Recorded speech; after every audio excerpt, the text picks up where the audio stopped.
दोस्तों, मैं हूं सुतपा। मैं आप सबको स्वागत कर रही हूं हमारे इस वीडियो में, इस चैनल में जिसका नाम है लर्न राइट अवे बाय सुतपा। इसमें हम लोग जो है चर्चा करे थे लास्ट वीडियो में, पार्ट 1 में चैप्टर 4 जो था हमारा एयर के बारे में, क्लास 7th ज्योग्राफी एनसीईआरटी का, उसका सेकंड पार्ट डिस्कशन करेंगे। तो सेकंड पार्ट में जो है हमें बहुत कुछ चीजें जानने को भी मिलेगा।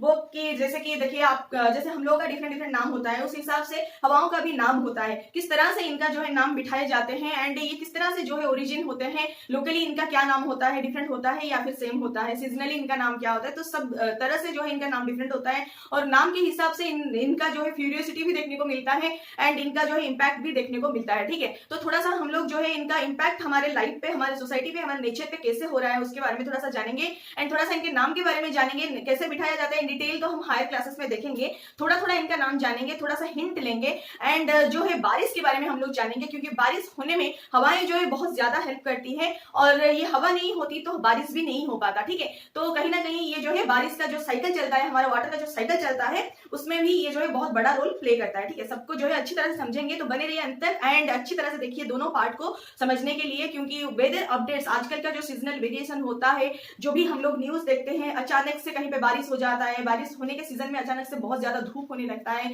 तो ये जब सीजन में जो हमें पर्टिकुलर एक सीजन में उस टाइप का फीलिंग होना चाहिए, उस सीजन का फीलिंग होना चाहिए, वो नहीं होता है एंड कुछ डिफरेंट फीलिंग होता है, एक्जैक्टली अपोजिट फीलिंग भी कभी कभी होता है। तो ये सब क्यों होता है उसको जानने के लिए हम ज्यादातर वेदर अपडेट्स तो देखते ही रहते हैं, पर अच्छी तरह से हमें समझ में नहीं आता है, क्योंकि वहां पे जो टिपिकल वर्ड्स वो लोग यूज करते हैं ज्योग्राफी का, वो हमें समझ में नहीं रहता है, पहले से ही हमारे दिमाग में नहीं रहता है, तभी हम समझ नहीं पाते हैं। और जब कुछ समझ में नहीं आता है उसमें उतना इंटरेस्ट भी नहीं आता है, तो जहां पे की वर्ड थोड़ा सा वेरी कर जाता है तो उतना हमारा पेशेंस भी नहीं रहता है कि थोड़ा सा बैक जाएं एंड ये वर्ड को जो है समझ जाएं, फिर जाके फिर वेदर अपडेट्स को देखें। ठीक है, इतना हमारे अंदर पेशेंस भी नहीं रहता है, क्योंकि ये पॉसिबल भी नहीं हो पाएगा। जब आप कुछ अपडेट सुन रहे हैं, उसके अंदर 2-4 वर्ड अगर आपको समझ नहीं आ रहा है तो उसके लिए आपको घंटों जो है बिताने की फुर्सत नहीं मिलेगा एंड इंटरेस्ट भी नहीं रहेगा। ठीक है, तो ये सब जो है हमारे डेली लाइफ में बहुत ज्यादा जरूरी होता है, जिसकी वजह से हमें जो है ये बच्चों के बुक में दिया गया है, तो हमारे लिए सबके लिए जानना जरूरी है। तो चलिए समझते हैं, स्टार्ट करते हैं कि पहला जो है एयर प्रेशर के बारे में। ठीक है, ये तो पार्ट 2 है, इसमें हम लोग एयर का जो पहले वाला चैप्टर था, इसमें हम लोग क्या देखे थे, थोड़ा सा एयर के बारे में जाने थे कि एयर जब मूव करता है तो उसको हम लोग विंड बोलते हैं,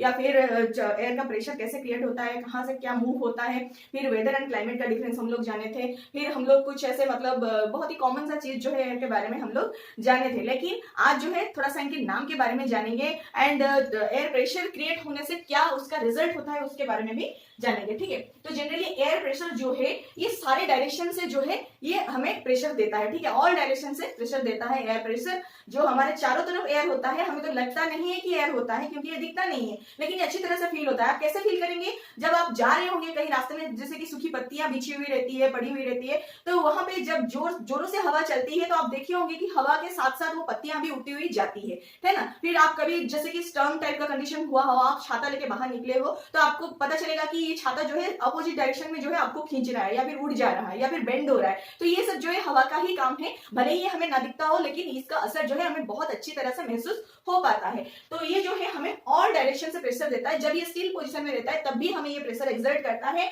एंड ये सभी डायरेक्शन से आता है, और इसको काउंटर करने के लिए हमारे बॉडी से भी जो है काउंटर प्रेशर क्रिएट होता है, जिसका रीजन ये है कि जब मून पे एस्ट्रोनॉट्स जाते हैं वहां पे क्योंकि एयर नहीं होता है, तो हमारा बॉडी तो काउंटर प्रेशर देते रहता है, इससे वो जो है हैबिचुएटेड है उस जो हमारा वेसल में जो ब्लड वेसल्स में जो ब्लड फ्लो होता है वो कुछ मतलब प्रेशर में एक अच्छी प्रेशर में जो है वो फ्लो होते रहता है, उसको भी कुछ प्रेशर मिलता है एंड ये जो है काउंटर प्रेशर देते रहता है। जहां पे एयर नहीं होगा उस जगह पे अगर हम लोग चले जाएंगे तो अंदर से जो प्रेशर क्रिएट होता रहता है उसको काउंटर करने वाला बाहर से हमें प्रेशर नहीं मिलेगा, तो ये अंदर ही अंदर बर्स्ट हो जाएगा, फट जाएगा और अंदर जो है ब्लीडिंग होने लगेगा। ठीक है, तो इसीलिए एस्ट्रोनॉट को जो है नकली जो है हमें मतलब आर्टिफिशियल प्रेशर देने लायक कपड़ा जो है पहना के ऊपर छोड़ना पड़ता है, मून की सरफेस पे जो है छोड़ना पड़ता है, क्योंकि वहां पे जो है एयर नहीं होता है, तो एयर प्रेशर भी नहीं होता है। ठीक है, तो ये तो समझ में आ गया कि एयर जो है ऑल डायरेक्शन से प्रेशर एक्सर्ट करता है।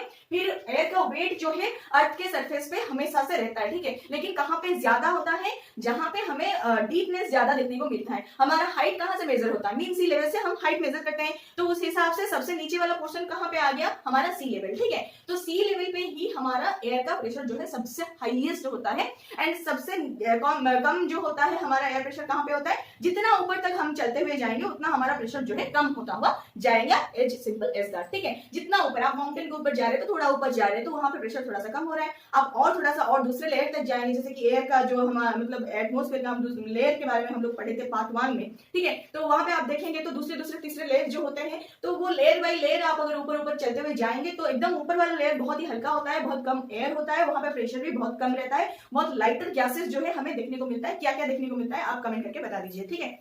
फिर आता है एयर प्रेशर जो है जनरली हाईएस्ट होता है सी लेवल पे एंड डिक्रीज होता है हाइट के हिसाब से, ठीक है। फिर ये जो एयर प्रेशर होता है जनरली ये टेम्परेचर से बहुत ज्यादा इन्फ्लुएंस्ड रहता है, क्योंकि जब भी टेम्परेचर हाई होता है किसी एक पर्टिकुलर एरिया में, जब टेम्परेचर हाई हो जाता है तो वहां का उस एरिया का जो एयर होता है वो गर्म होकर एकदम से हल्का हो जाता है। एंड जब एयर हल्का होता है तो नेचुरली वो ऊपर उठने लगता है, तो उसको वो जब ऊपर उठने लगता है तो उस खाली स्थान को भरने के लिए चारों तरफ से प्रेशर होता है ना, तो चारों तरफ से जो है ठंडी हवा उस जगह को फिलअप करने के लिए आते हैं, ठीक है। तो उस हिसाब से जो है हमारा एयर सर्कुलेशन होता रहता है एंड ये जनरली टेम्परेचर से ही बहुत ज्यादा इन्फ्लुएंस्ड रहता है, ठीक है। फिर आता है एयर मूव्स फ्रॉम, किस जगह से किस जगह को वो मूव करता है। एयर हमेशा क्या होता है ना, हाई प्रेशर से लो प्रेशर एरिया की तरफ जो है मूव करता है। वो कैसे, जहां पे हवा जो है गर्म हो जाता है बाई टेम्परेचर, वहां पे जो है एयर हल्का हो गया, तो वो एयर जब हल्का हो जाता है, इनका डेंसिटी जब कम होता है, एयर जब कोई चीज जब हल्का हो जाता है तो उसका प्रेशर कितना होगा, प्रेशर भी कम होगा। मान लीजिए आप कटन का एक जो है बोरी उठा रहे हैं, ठीक है। कटन कितना भारी है, बहुत कम है, तो वो बोरी भी आपको कितना भारी लगेगा, बहुत कम ही भारी लगेगा। लेकिन आप अगर उतना ही मात्रा में अगर लोहा लिया जाए तो आप उठा ही नहीं सकते, ठीक है, क्योंकि इसका जो डेंसिटी है बहुत ज्यादा हाई है, ये बहुत ज्यादा भारी है एंड भारी जो जितना होता है वो उतना प्रेशर भी क्रिएट करता है हमें कैरी करने के लिए, ठीक है। तो उस हिसाब से जो एयर होता है गर्म होता है तो वो हल्का हो जाता है, उसका प्रेशर उस हिसाब से कम हो जाता है। जो कोल्ड एयर खालिस्तान भरने के लिए आते हैं वो जनरली भारी होते हैं तो उनका प्रेशर जो है ज्यादा रहता है, ठीक है। तो जहां पे हाई प्रेशर होता है यानी कि जहां पे ठंडी हवा था, वो एयर थोड़ा सा भारी था तो वहां पे प्रेशर ज्यादा था, तो उस जगह से कहां पे प्रेशर मतलब प्रेशर नहीं था, जहां पे एयर जो है हल्का हो गया था बाई टेम्परेचर, वो जो है ऊपर उठ गया तो वहां पे जो है प्रेशर लो हो गया, उस जगह पे वो हाई प्रेशर वाले एरिया से जो है एयर फ्लो करता है। जो जहां पे टेम्परेचर की वजह से एयर जो है हल्का हो जाता है, वो जब ऊपर उठ जाता है तो वहां पे हल्का होने की वजह से वहां पे एयर का जो वेट होता है कम होता है, प्रेशर भी कम होता है, तो वो लो प्रेशर एरिया को जनरली फिलअप करने के लिए हाई प्रेशर यानी कि ठंडी हवा जहां पे होता है उस जगह से मतलब हाई प्रेशर एरिया से एयर जो है एकदम रश करके उस जगह को फिलअप करने के लिए आता है, ठीक है। तो लो प्रेशर एरिया को फिल करने के लिए हाई प्रेशर एरिया से हवा जो है आने लगता है, ठीक है। उसी को हम लोग बोलते हैं हवा जो है हमेशा, एयर जो है हमेशा हाई प्रेशर एरिया से लो प्रेशर एरिया को फ्लो करता रहता है, ठीक है।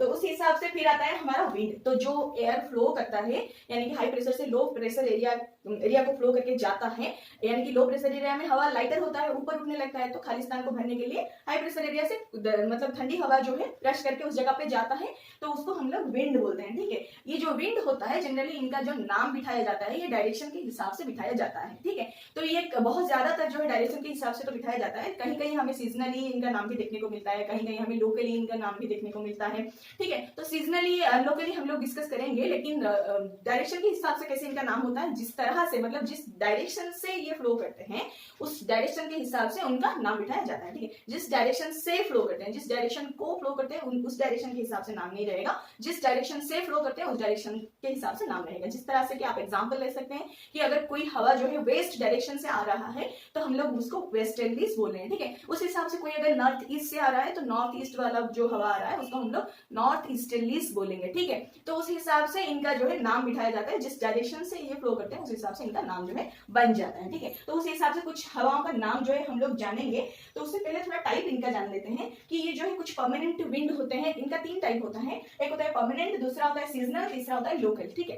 तो परमानेंट जो विंड होता है वो जैसे कि हम लोग फिक्स कर लिए कि इस जगह पे इस तरह का हवा जो है सालों साल चलता आ रहा है एंड सालों साल चलता रहेगा, ठीक है। उस हिसाब से ये जो है परमानेंट होते हैं, कुछ टाइम के लिए, उस दिन के लिए, उस एरिया के लिए, उस सीजन के लिए, उस हिसाब से वहां पे ये बहता आ रहा है एंड बहते हुए रहेगा, ठीक है। उसको हम लोग परमानेंट विंड्स बोल रहे हैं। तो थ्रू आउट द ईयर वहां पे उस टाइप का विंड हमें देखने को मिलता है, और जिस जगह पे सीजन के हिसाब से विंड वेरी करके आता है एंड हमें उस तरह से एक्सपीरियंस करने को मिलता है उसको हम लोग सीजनल विंड्स बोल रहे हैं। इसका एक एग्जांपल आप ले सकते हैं कि इंडिया में जब मानसून आता है तो एक सीजन के हिसाब से आता है, रेनी सीजन में जनरली हमें मानसून की वजह से हमें रेन जो है मिलता है एंड उस हिसाब से हमें जो है नाम मिला है, ठीक है। तो ये जो मानसून है उसको हम लोग सीजनल विंड बोलते हैं। फिर लोकल विंड कैसे होता है, लोकल विंड कुछ एक पर्टिकुलर पीरियड में जो है कुछ एक एरिया में जो है फ्लो करता है, जैसे कि सी ब्रीज हो गया, ठीक है। तो जहां पे नेचुरली कोस्टल एरियाज में ही हमें सी ब्रीज देखने को मिलता है। जब दिन का टाइम रहता है तो मतलब पानी के ऊपर में जो ठंडी हवा रहता है, क्योंकि टेम्परेचर होने से पानी का ऊपर का एरिया जो है जब गर्म होता है तो वाटर वेपर होके वहां पे जो है डिपोजिट होता है उसके ऊपर वाले एयर में, ठीक है, पानी के ऊपर वाले एयर में। लेकिन जस्ट उसमें बगल वाला जो लैंड सरफेस होता है वहां पे कोई पानी नहीं है, तो वहां पे जब हीट गिरने लगता है, टेम्परेचर गिरने लगता है या फिर सनरेज गिरता है, तो वहां पे कुछ पानी ऐसे नहीं होता है कि जो है हवा को जो है वाटर वेपर दे सके, ठीक है। तो वहां पे जब सनरेज गिरता है एकदम से वहां का हवा जो है हीटेड अप हो जाता है एंड हल्का होकर ऊपर उठने लगता है। तो जब ऊपर उठने लगता है वहां पे खालिस्तान क्रिएट होगा। तो खालिस्तान जो क्रिएट होगा उसको भरने के लिए समंदर के ऊपर जो हमारा हवा था जिसमें वाटर वेपर कहीं ज्यादा था, वो क्या होता है रश करके यहाँ पे फिलअप करने के लिए आते हैं। तो ये हवा हमें बहुत ज्यादा ठंड फील कराता है क्योंकि इसके अंदर जो है वाटर वेपर का कंटेंट जो है बहुत ज्यादा रहता है, जबकि लैंड मासेस में हमें वाटर वेपर का कंटेंट नहीं मिलता है। वहां का एयर जो है हल्का था, ऊपर उठ गया था, वो फिर बाद में समंदर के ऊपर जाएगा एंड समंदर के ऊपर वाला एयर जो है लैंड मासेस के ऊपर आएगा, ठीक है। ये दिन के टाइम होता है। जब रात का टाइम होता है इसका अपोजिट होता है। रात के टाइम में जो है समंदर के ऊपर वाला पानी के ऊपर वाला एयर जो है गर्म रहता है एंड वो लैंड मासेस से जो एयर जाता है वो समंदर के ऊपर तक जाता है। समंदर के ऊपर जो एयर होता है तो सी के ऊपर वो ज्यादातर गर्म रहता है एंड वो ऊपर उठने लगता है एंड फिर लैंड मासेस का एयर जो है उस तरफ जाता है। इसका रीजन क्या है आप अगर जानते हैं तो कमेंट करके बता दीजिए, अगर नहीं जानते तो कमेंट करके बताइए, मैं आपको बता दूंगी, ठीक है। तो इस तरह से जो है सी ब्रीज हमें देखने को मिलता है। ये पर्टिकुलर एरिया में यानी कि कोस्टल एरिया में ही हमें देखने को मिलता है, पर्टिकुलर टाइम डे टाइम में ही हमें देखने को मिलता है। तो इस तरह से इनका टाइप्स है, कुछ नाम इनके बारे में जानेंगे। ये मान लीजिए हमारा अर्थ का स्ट्रक्चर है, तो ये होता है हमारा इक्वेटर, जो बीच वाला पोर्शन है इक्वेटर। फिर उससे ऊपर जाएंगे 23.5 डिग्री नॉर्थ में हमें मिलेगा ट्रॉपिक ऑफ कैंसर, फिर 23.5 डिग्री साउथ में हमें मिलेगा ट्रॉपिक ऑफ कैप्रिकॉर्न, ठीक है। तो उस हिसाब से हमें तीनों रेखाएं जो है मिल गई। अभी थोड़ा सा ऊपर से नीचे तक हम लोग देखेंगे क्या क्या परमानेंट विंग्स होते हैं, इनका नाम क्या है, ठीक है। इनका नाम ही हम जो है इस लेसन में जानेंगे। इसके बारे में डिटेल स्टडी जो है हम हायर क्लासेस में अच्छी तरह से समझेंगे एंड पढ़ेंगे, ठीक है। अभी आपके बुक में कुछ भी इनके बारे में एक्सप्लेनेशन नहीं है, तो यहाँ पे अगर मैं समझाने चलूंगी तो जो 6th क्लास या 7th क्लास के बच्चे देखेंगे उनको समझ में नहीं आएगा, तो इसलिए यहाँ पे मैं समझा नहीं सकती। दूसरी क्लास का बुक जब कवर करूंगी वहां पे अच्छी तरह से एक्सप्लेन कर दूंगी, ठीक है। तो पहले देखेंगे कि जो इक्वेटर होता है वहां पे हमारा लो प्रेशर एरिया रहता है। क्यों, ये भी आप बता सकते हैं, इतना भी मतलब कॉमन चीज है ये, इतना हम लोग पढ़ चुके हैं ऑलरेडी, 6th क्लास से ही हम लोग पढ़ते आ रहे हैं कि जो इक्वेटर होता है वहां पे ज्यादा सनरेज आता है और काफी ज्यादा हीट यहाँ पे जो है क्रिएट होता है, टेम्परेचर हाई रहता है जिसकी वजह से एयर जो है एकदम गर्म हो जाता है एंड ऊपर उठने लगता है, मतलब लाइट होने की वजह से, तो लो प्रेशर क्रिएट होता है यहाँ पे, ठीक है। तो ये जो है यहाँ पे हमें डोल्ड्रम सिचुएशन जो है देखने को मिलता है एंड इक्वेटर के ऊपर, इक्वेटोरियल लो प्रेशर रीजन के ऊपर जो है हमें नॉर्थ ईस्ट ट्रेड विंड्स देखने को मिलता है, ठीक है। उसके ऊपर जो है हमें सब ट्रॉपिकल मतलब हाई प्रेशर जोन देखने को मिलता है, इसको हम लोग जो है हर्ट्ज लैटिट्यूड बोलते हैं। फिर उसके ऊपर जो है हमें प्रिवेलिंग वेस्टर्लीज देखने को मिलता है क्योंकि ये वेस्ट डायरेक्शन से फ्लो करते हैं, ठीक है। फिर उसके ऊपर जो है हम सब पोलर लो प्रेशर देख सकते हैं। उसके ऊपर जो है हम पोलर रीजन तक जा रहे हैं तो पोलर ईस्टर्लीज हम देख रहे हैं क्योंकि ये जो ईस्ट डायरेक्शन से ये विंड फ्लो हो रहा है इसीलिए, और पोलर रीजन में फ्लो हो रहा है तो इसलिए इनका नाम बिठाया गया है पोलर ईस्टर्लीज। फिर उसके ऊपर जो है हाई प्रेशर जोन होता है क्योंकि ठंडा एरिया होता है एंड टेम्परेचर इतना नहीं रहता है, वहां पे सनरेज डायरेक्टली नहीं पड़ पाता है, तो जिसकी वजह से हवा ज्यादातर ठंडा ही रहता है तो प्रेशर भी हाई रहता है क्योंकि वेट भी ज्यादा रहता है ना। फिर उसके हिसाब से सदर्न हेमिस्फीयर में अगर हम लोग देखेंगे तो इक्वेटर के जस्ट नीचे equator low pressure doldrum region जो है हमारा, उसके जस्ट नीचे साउथ ईस्ट ट्रेड विंड हमें देखने को मिलेगा। फिर उससे नीचे जो है हम सब ट्रॉपिकल हाई प्रेशर जोन देखते हैं, उसको भी हॉर्स लैटिट्यूड बोलते हैं। जैसे ऊपर का स्ट्रक्चर है वैसे ही सदर्न हेमिस्फीयर में भी देखने को मिलता है, लेकिन कोरियलिस इफेक्ट की वजह से थोड़ा सा इनका डायरेक्शन में डिफरेंस आता है। इसको जो है हम अच्छी तरह से समझेंगे आगे वाले मतलब आने वाले लेसन्स में देखेंगे कोरियलिस इफेक्ट क्या होता है, इनकी वजह से जो है डोल्ड्रम सिचुएशन में इनका इफेक्ट क्या रहता है। फिर सदर्न हेमिस्फीयर में डायरेक्शन का अपोजिट नदर्न हेमिस्फीयर में क्यों होता है, ये किस तरह से जो है हमें इफेक्ट करते हैं, सब कुछ जो है अच्छी तरह से हम लोग समझेंगे, ठीक है। अभी बस नाम को थोड़ा थोड़ा हिंट लेंगे, जानेंगे, ताकि जब वहां पे हम लोग जाने तो नाम ही नया ना हो, ठीक है। तो जो सदर्न हेमिस्फीयर में फिर प्रिवेलिंग वेस्टर्लीज भी हमें देखने को मिलते हैं।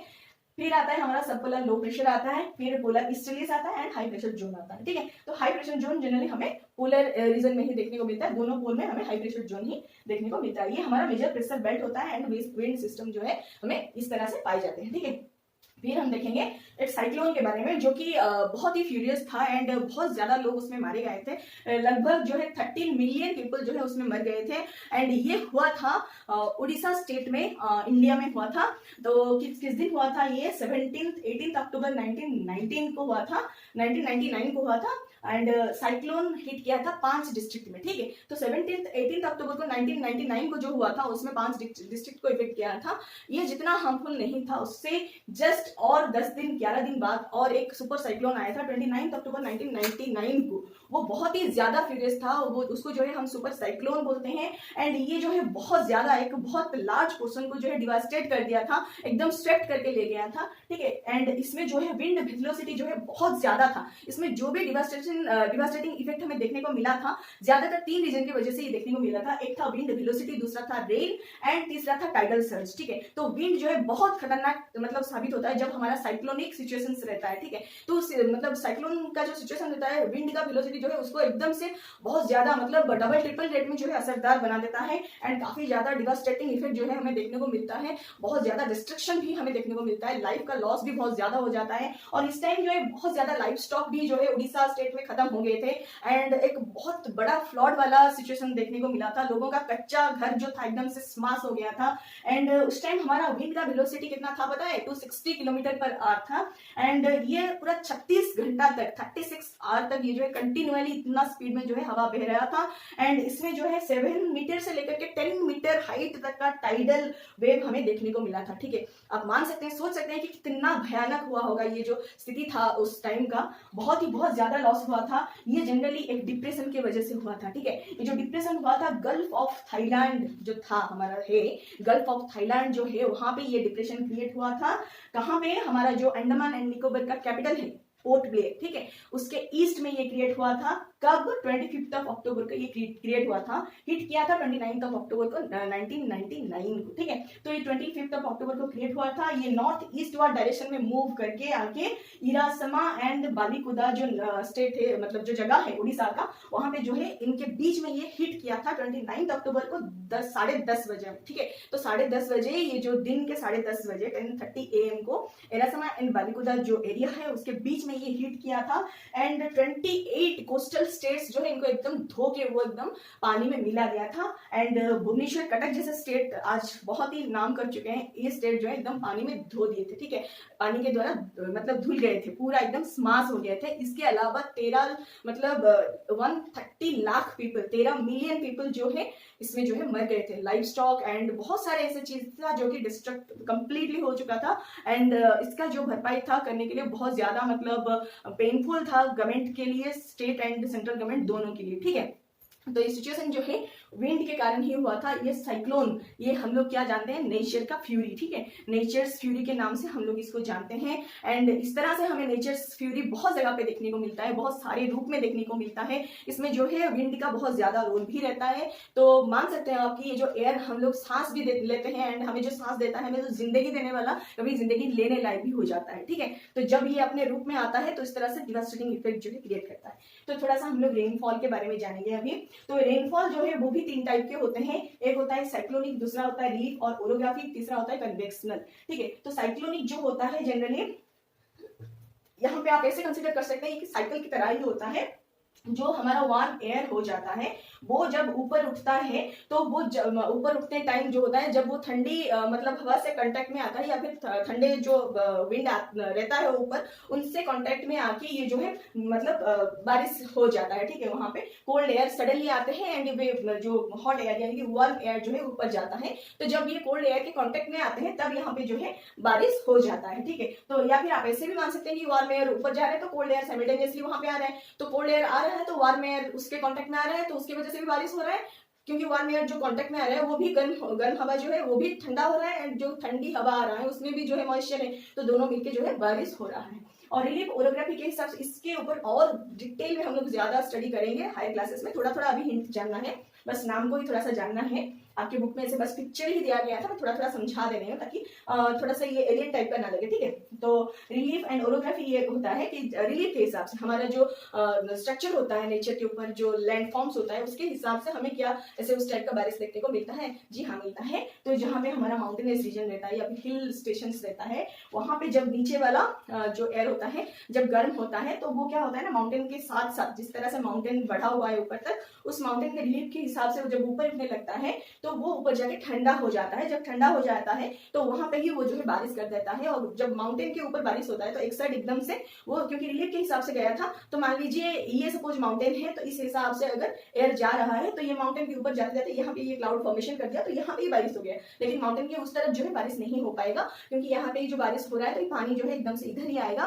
और माउंटेन का हाइट अभी भी बचा था, लेकिन ये ठंडा हो गया तो बारिश यहाँ पे हो गया, ठीक है। और पानी जो है इधर ही बहने लगा है, तो यहाँ पे फ्लड टाइप का सिचुएशन भी हो सकता है। लेकिन वही माउंटेन का दूसरी तरफ जो है बारिश तक का नाम नहीं, ठीक है। तो उस तरह का क्रिएचर भी होता है कहाँ पे, रिलीफ और ओरोग्राफिक रेनफॉल में। और कन्वेक्शनल क्या होता है? कन्वेक्शनल जैसे हमारा हमेशा से चलता आ रहा है कि वार्म एयर जो है पानी को इकट्ठा कर रहा है, गर्म होते होते पानी उसमें जो मॉइस्चर कंटेंट जो है इंक्रीज हो रहा है, वो ऊपर जो है उठ रहा है, ऊपर उठने के बाद जो है ठंडा हो रहा है, ठंडा होने के बाद वो जो कंडेंस हो रहा है, कंडेंस होने के बाद फिर क्लाउड फॉर्म होता है, फिर क्लाउड फॉर्म होने के बाद जो है वो बारिश होता है, ठीक है। ये कन्वेक्शनल टाइप होता है, वाटर साइकिल का कन्वेक्शनल टाइप है, ठीक है। तो ये था हमारा रेनफॉल के बारे में। आशा करती हूँ आपको समझ में आया होगा, और ये काफी ज्यादा इंपॉर्टेंट चीजें थी जो हम लोगों को आज जाने को मिला। अगर आपको समझ में आ रहा है तो लाइक शेयर सब्सक्राइब जरूर कीजिए। अगर कहीं पे समझ में नहीं आ रहा है तो कमेंट करके भी बता सकते हैं। कुछ इंप्रूव करना चाहते हैं तो भी आप कमेंट करके बिल्कुल बता सकते हैं, ठीक है। Thank you so much and नमस्ते।